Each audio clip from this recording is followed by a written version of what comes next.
is the next video we are going to talk about in the case of structure of an atom. So in the last video we discussed about the atomic spectrum, line spectrum of hydrogen, and we understood that uh, whenever there is radiation which is incident on an electron in an atom, it gets excited, it absorbs that energy of the radiation, jumps to a higher energy level, and it is unstable there. It immediately goes back to a lower energy level for stability, and in that course it emits radiations. And depending on the frequency of the radiation emitted, you had classified into different regions like Lyman, Palmer, and so on. Okay, now um, if you can recollect, we had the last atomic structure was given by Rutherford, where he said that there is the positive charges are at the center, just like the nucleus, and the electrons are revolving around it, just like orbits, planets revolving around the sun. That's what he told. And there was a major drawback that came in the form of Maxwell's theory, which said that any charged particle under acceleration will emit radiation, and because electrons are charged particles and they are accelerated, they also will emit radiations, and in that case they should fall into the nucleus. This was the major drawback. And after that we studied so many developments which took place, like photoelectric effect. We also understood that radiations are not just wave-like, but they can also be a particle-like. They are made up of photons. That's what we understood. And photon is the smallest energy packet whose energy is given by nh nu. That's what we understood. And then there was a concept of photoelectric effect, black body radiations, and the final thing was about line spectrum. Okay, now clubbing all of these developments, Niels Bohr gave his atomic model. This atomic model is applicable. This is the limitation, but let us write it in terms of its characteristics. It is only applicable to single electron species, where it is only one electron, or we say isoelectronic to hydrogen. We also write like this: isoelectronic to hydrogen. Hydrogen, only has one electron. So any other elements which are having one electron, only there it is applicable. So what are the examples? One is hydrogen. Now helium has 2 electrons. If you remove 1 electron, then it is applicable. Similarly, lithium has 3 electrons. If you remove 1, if you remove 2, it is isoelectronic to hydrogen. Okay, so it's only applicable for these species. That's a limitation anyways. And he also said that atoms are neutral because number of protons, okay, the number of protons will be equal to the number of neutrons. This is what he said. And electrons, they revolve around the nucleus in circular paths. Okay, electrons revolve around nucleus in circular paths and of constant radius, circular paths of constant radius, and the path is known as orbits or energy levels or energy shells. Okay, so you have the nucleus here. The electrons will be revolving around it in definite orbits. You already know about this, shells we say, correct? So yes. Now if they have to move in a circular orbit, it requires centripetal force.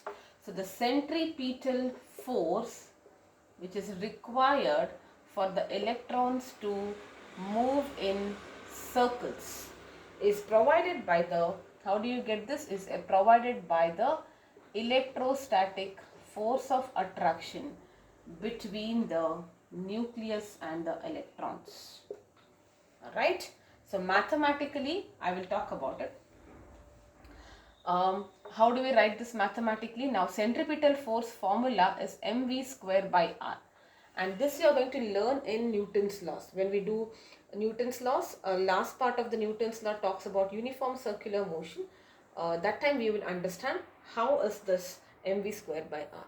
But for now understand centripetal, this is the formula for centripetal force. Okay, mv square r by r. and it is given by the electrostatic force of attraction, which is K Q1 Q2 by R square. So this is what he said. And in the case of electrons, I can also write it as, see, the total, what is Q1? Q1 is the total charge here and Q2 is the total charge of the electrons. Correct? So can I write it as Z into E square by R square? The reason is because Q1 is Z into E. Total Q2 is an electron, correct? For that electron, so I will just tell you this is an electron and nucleus is how many, whatever is the charge on electron into the number of protons. So the number of protons and the charge on one proton is Z into E. Okay, because nucleus has got some number of protons, it's fixed, correct? So the number of protons is Z and E is the charge on one electron. What is this E value? 1.6 into 10 power minus 19 coulomb. So that is ZE and the charge on one electron is E. So that's how you get Z E square by R. Okay, so this is super important. You just have to know this. Now, the next, this is a very important point. Okay, and the next one is also going to be a super important point. Out of the infinite orbits, electrons can only be present in those orbits. Okay, you cannot have electrons in all orbits. Electrons can be present in those orbits only in which the angular momentum is an integral multiple of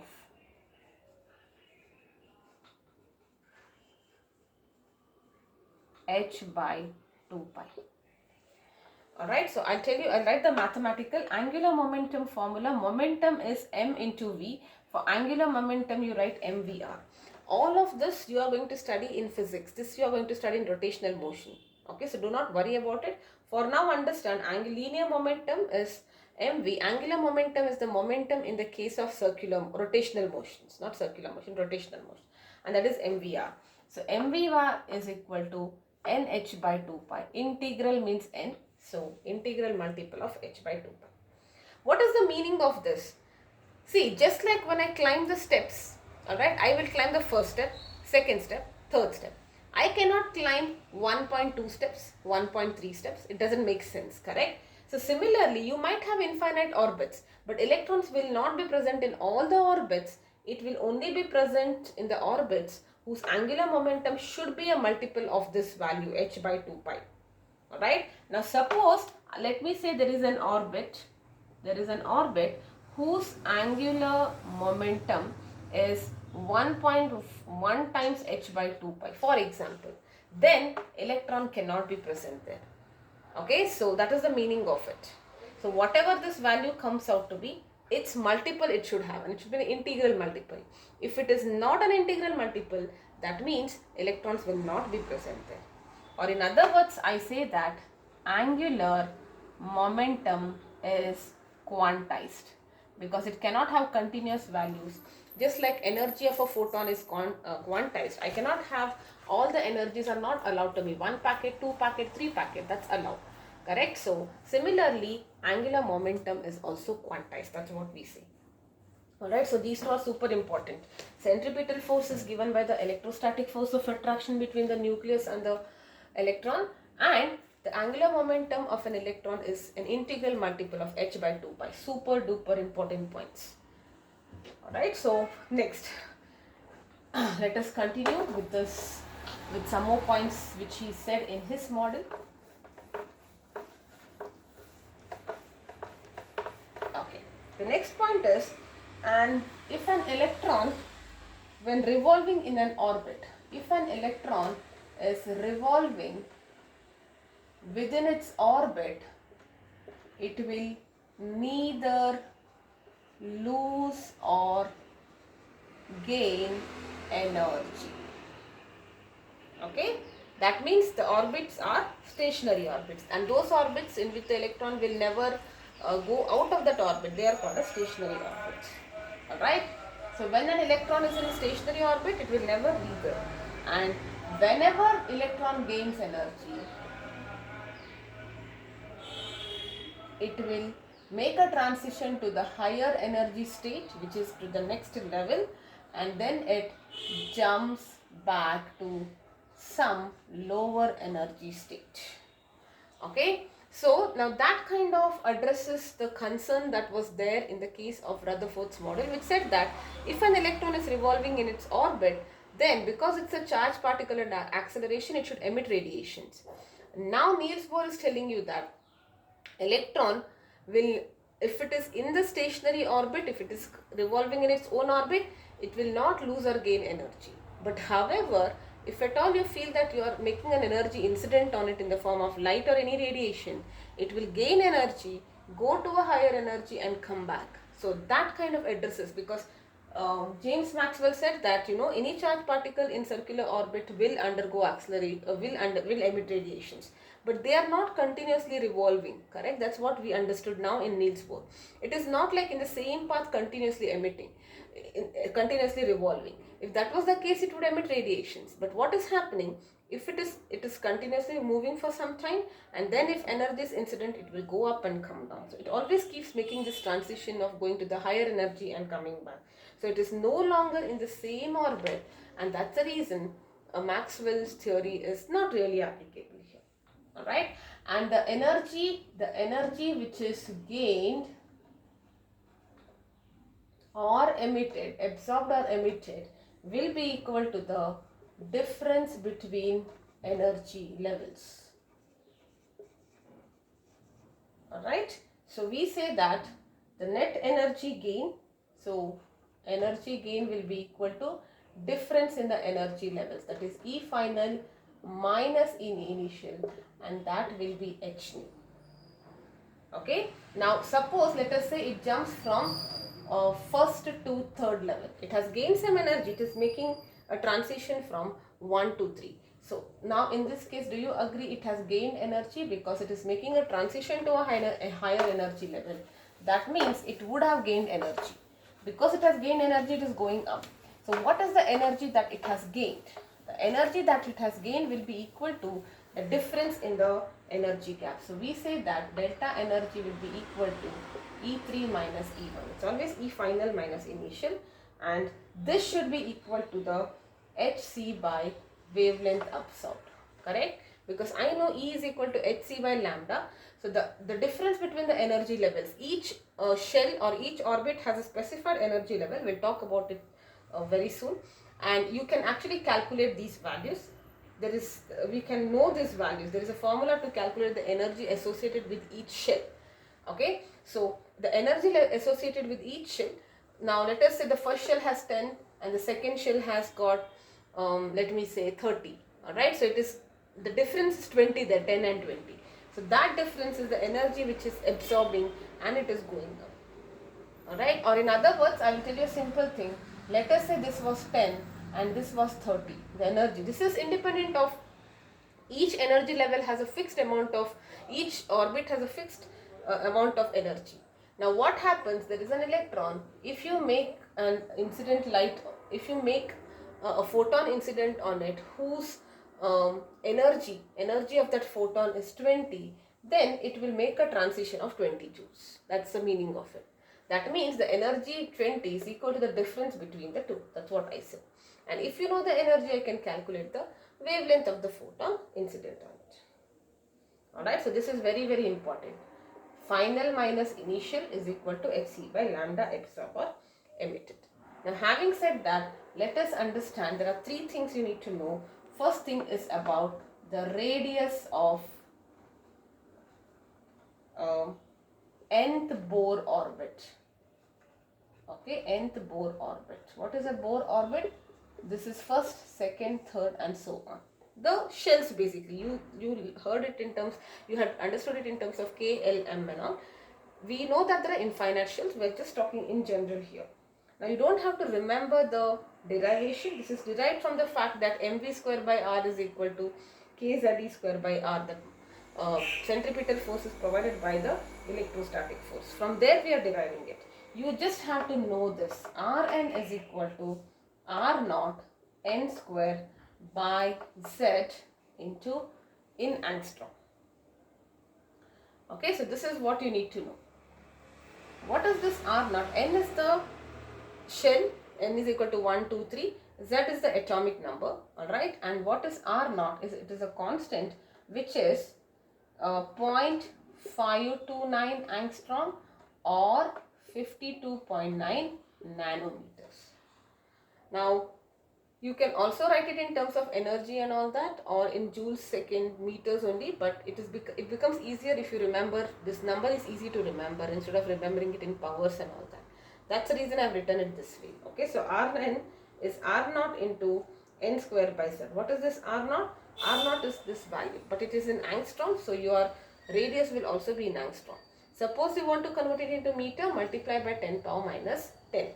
Now what you see it is, Rn is proportional to n square and Rn is inversely proportional to the atomic number, right? So this makes sense, right? If n increases, R will also increase. Why?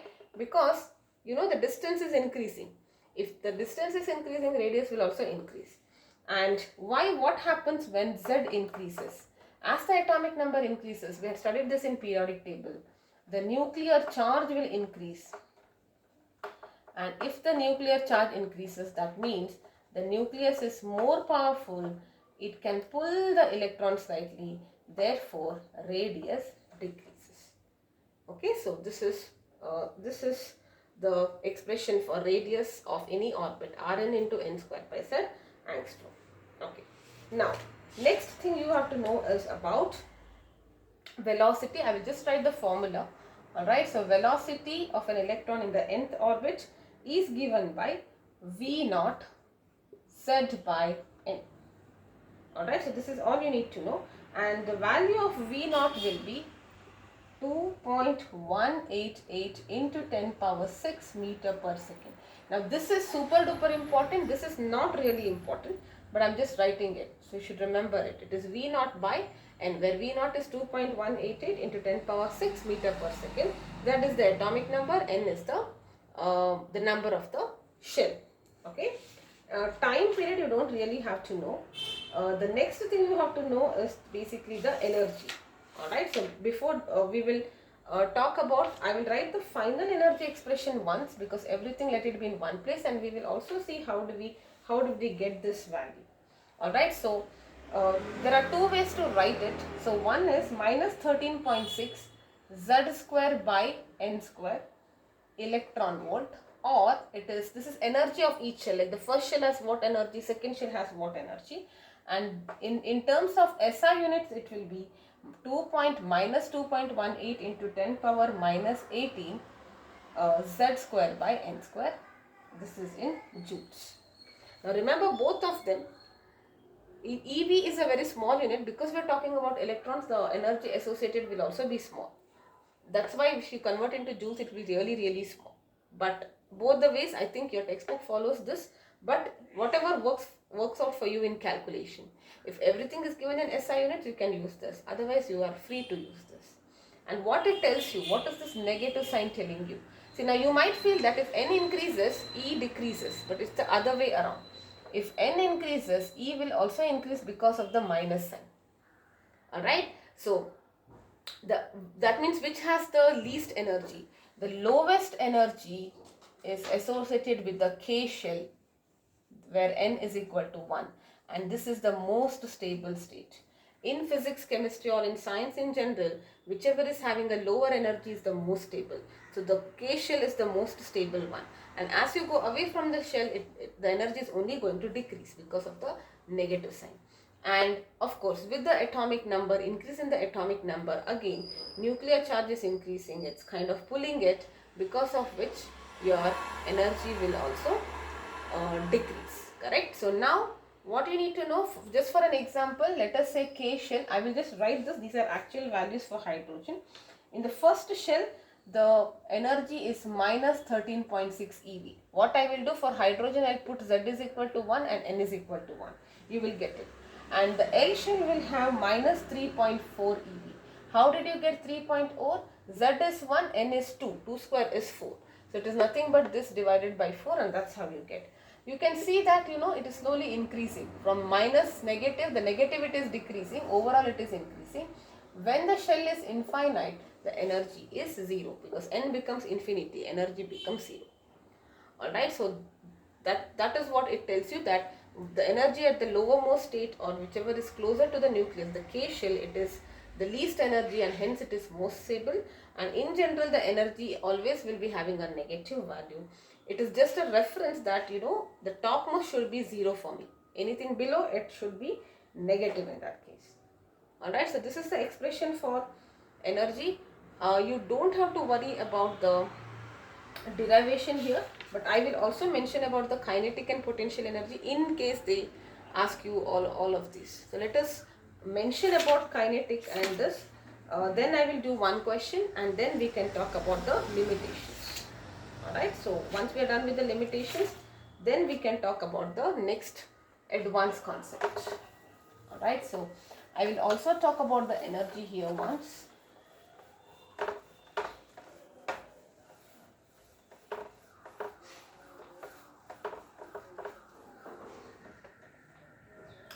See, I will just write it. So kinetic energy is half mv square, correct? And potential energy of an electron is the electrostatic energy. So it is K Q1 Q2 by R. Now how did you get this again? See, force is this much. Force into displacement, you can see. So that's why you're getting 1R. There is R square. If you multiply by displacement, it gets cancelled. Okay, so remember when you're talking about force, there is R square, potential energy is R. Alright, so if you just kind of equate it and get all that, there is some big derivation and all that which you don't have to worry.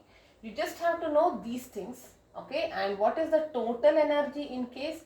Total energy is potential plus kinetic, and if you add them, alright, what you are going to get is minus K Z E square by R. This is the total energy.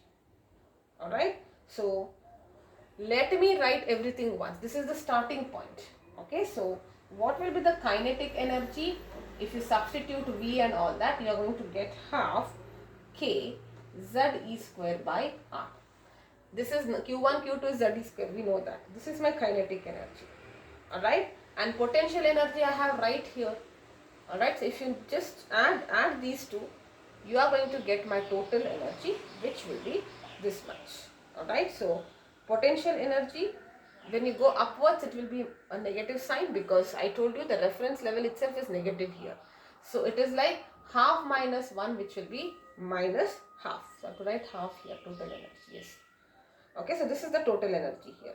Or in general, I can say potential energy is 2 times total energy. Now you might be thinking total energy should be greater. How come potential energy is greater? Because of that negative sign we are telling you this. Okay, look at that. Potential energy has a negative sign. That is the reason you are getting P as 2 times En. So if most of the times they'll ask you energy, which is the total energy, and this is the expression. But if they individually ask you potential kinetic, just remember that it is half. Instead of this, it is kZe square by R. Potential is just the same with the negative sign. And then you add 2, you will get the total energy. But for the numericals, you only have to remember this formula or this formula in EV and in joules. Alright, so let's now quickly do some questions.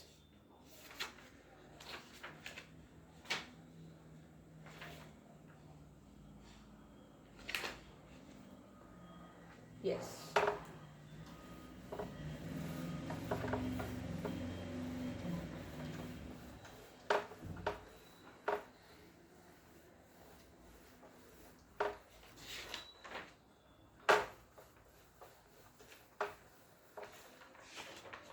What are the frequencies? You have to find the frequency and wavelength of the photon which is emitted during a transition from, whenever there is a transition from n is equal to 5 to n is equal to 2 in hydrogen atom. Okay, this is what. Now if they specifically talk about Lyman and all, you can use that formula. Otherwise, this is a general formula. Alright, so what is the general formula? Delta E is E final minus E initial, and that is equal to Hc by lambda, correct? So that was equal to Hc or H nu for now, because we want nu also, and then Hc by lambda.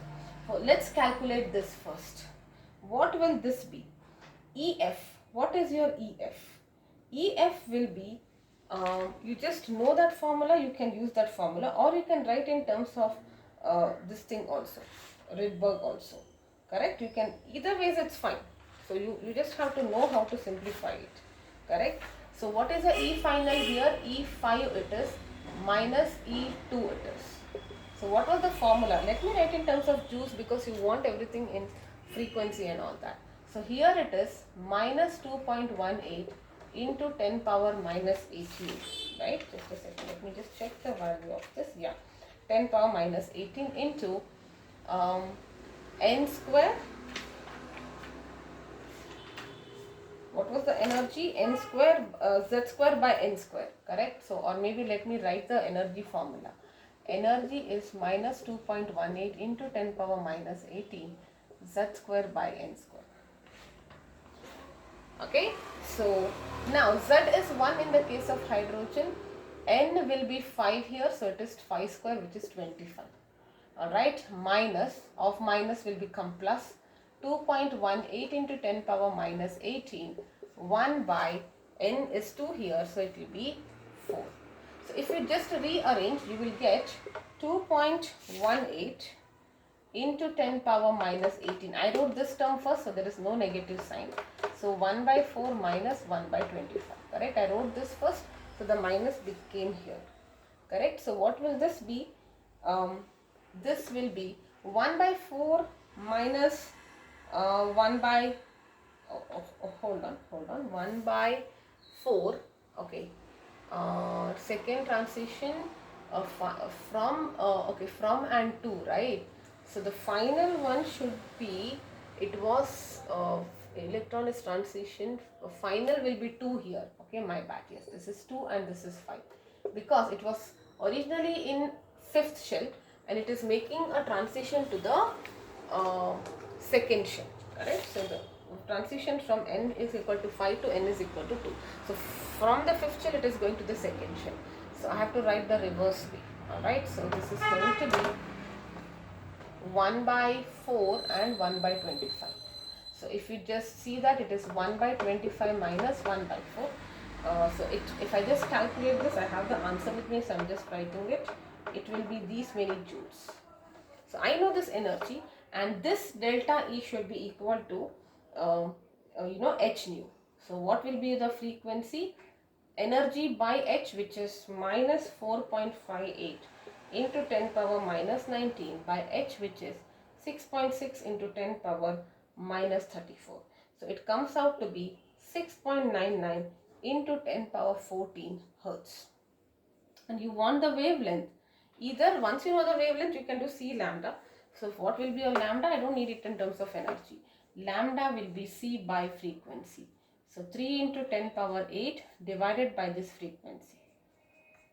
Okay, so this is what you will get, 434 nanometers.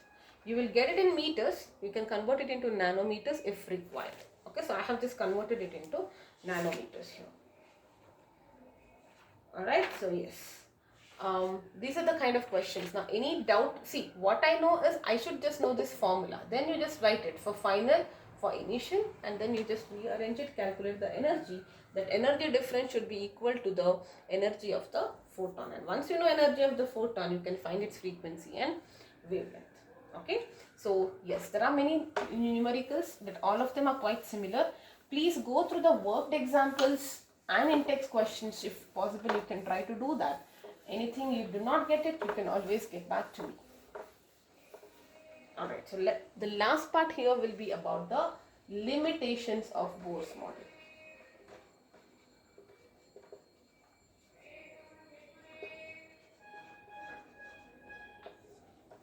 Alright, so first of all, this is applicable, I told this in the first point, this is applicable to electronic to hydrogen species. Okay, isoelectronic species of hydrogen, like for example Li2 plus, He plus and all that. So the constraint is that even if there are more electrons in that element, I have to remove all the electrons and make sure there is one electron. Only then I can absorb. Give energy, it will absorb, it will jump and it will come back. The energy difference is equal to the energy of the photon which is emitted or absorbed, which is incident basically. Correct? So the constraint is that it should have only one electron. Next, it couldn't explain the doublet obtained during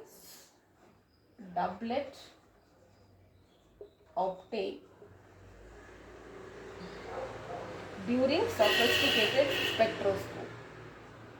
Okay, using sophisticated spectroscope. What is the meaning of this? If your spectroscope is an instrument used to see the spectral lines. Okay, so if you had an advanced spectroscope, you could see that instead of one, it was giving you two lines. That is what we call as a doublet. We had seen all the series Lyman and Balmer, right? You are getting two lines, and that explanation was not covered in the case of Bohr's model. Couldn't account for spectral lines in the case of even dielectronic atoms.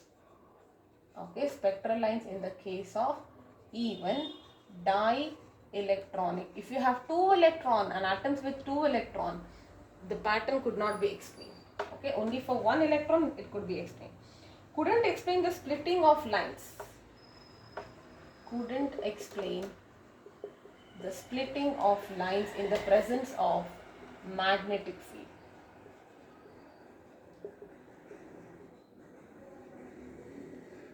Now, if you have a magnetic field, let us say you are trying to observe the spectral lines, you make some radiation incident, it will jump up and come down and emit radiations. You capture that radiations on a photographic film and try to observe it. Now, in this setup, if you are introducing a magnetic field, there is splitting. That couldn't be explained. And this effect is what we call as Zeeman effect. So, Zeeman effect could not be explained, and Zeeman effect is the splitting of spectral lines in the presence of a mag field. Similarly, he couldn't explain splitting of lines in the presence of electric field. And this effect is what we call as Stark effect. So, the spectral lines which were formed, they started, kind of splitting in the presence of magnetic field and electric field, that is Zeeman and Stark. And this explanation could not be explained with the help of Bohr's model. Alright, and the last one is it couldn't explain the ability of atoms to form molecules. It was only talking about ability, what atoms with one electron, that's all. It was able to give an explanation. Any atom with one electron, it could say that it jumps up and comes down, and this is happening continuously. So, it is revolving, but at the same time in between it jumps up and down. So Maxwell's theory is also not violated, that's what it said. But if you had multiple electrons, it could not explain. The splitting of lines in the presence of mag and electric field, it could not explain. And it also could not explain the ability of atoms to form molecules by bonds, formation of chemical bonds. How are atoms mingling together, forming a molecule? And in a molecule, how do you explain all of this? He could not explain that. And that was the limitation. Alright? Yes. Yes, so that completes the Niels Bohr's model. You have to know the formula for radius, velocity and energy. Very, very important. And in the next videos, we will be talking about the de Broglie's hypothesis, association with dual behavior, Heisenberg's uncertainty principle.